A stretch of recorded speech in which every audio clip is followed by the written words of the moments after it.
Part eagle and part lion, the mythical griffin has dominated human imagination across cultures for thousands of years. For decades, a popular theory suggested this monster had a basis in biology.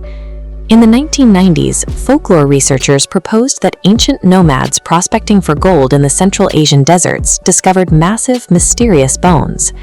They pointed specifically to the Protoceratops, a dinosaur with a four-legged body and a distinct curved beak that could be mistaken for the skull of a giant bird of prey.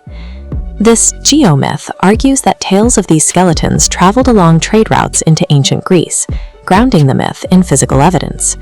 We gravitate toward this idea because it satisfies the desire to explain away ancient magic by tying it to a prehistoric reality. However, a 2024 study by paleontologists and historians has dismantled the Protoceratops theory, identifying flaws in the geography and geology of the claim. Dinosaur skeletons rarely weather out of the ground neatly exposed. Extracting a Protoceratops requires chipping through solid rock, far beyond the capabilities of ancient travelers. Furthermore, economic evidence fails. Surveys confirm ancient gold deposits were located hundreds of kilometers away from these fossil beds. The timeline is equally problematic. Elaborate Griffin artwork flourished in the Mediterranean and Near East centuries before those cultures had established any contact with the Gobi region. If the Griffin did not emerge from the ground as a biological misunderstanding, it must be viewed as a highly calculated human invention. The true origin of the Griffin traces back to Elam and pre-dynastic Egypt around 3000 BCE, appearing thousands of years before the first Greek accounts. Early designers engineered the creature by fusing the apex predators of the ground and sky. This fusion created a visual shorthand that allowed early states to symbolize authority over both the air and the earth. This symbol migrated through trade networks, appearing in the sacral architecture of Minoan palaces like Knossos as early as 1700 BCE. The Griffin functioned as a visual technology, a tool designed specifically to project and legitimize state power.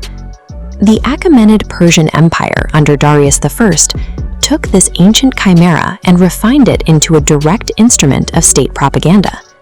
The Persians employed the Griffin to visually signal their dynasty's divine mandate to rule and the resulting economic prosperity of the empire. They carved massive double-headed griffins into the towering stone columns of Persepolis, ensuring every visitor felt the physical presence of Persian authority. The Persians effectively standardized the creature into a recognizable logo for an expanding superpower.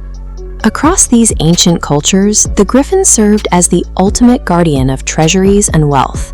This mythological role mirrored the economic reality of the time, as bullion flowed through vulnerable and remote trade networks, like the Altai Mountains. This pressure birthed stories like the Greek myth of the Arimaspians, a tribe of one-eyed thieves locked in constant combat with griffins over access to gold. As global trade expanded, ancient states utilized this terrifying mythological security system to psychologically dissuade thieves and protect their supply chains. The Griffin's design proved resilient enough to survive the total collapse of the pagan empires that originally commissioned it.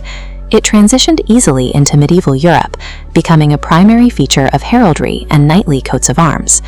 Early Christians repurposed the creature's dual nature, earthly lion and heavenly eagle, as a metaphor for the dual nature of Christ. This optimization allowed the symbol to be seamlessly adopted by entirely new religious and political systems for centuries. The 2024 collapse of the dinosaur bone theory does not diminish the Griffin. Instead, it highlights the sophistication of the human invention. Discovering a dead animal in the dirt is a passive act, but engineering a predator to secure imperial trade routes is an act of political intelligence. Through imagination and trade, ancient empires built a symbol of authority that has remained a universal language of power for 5,000 years.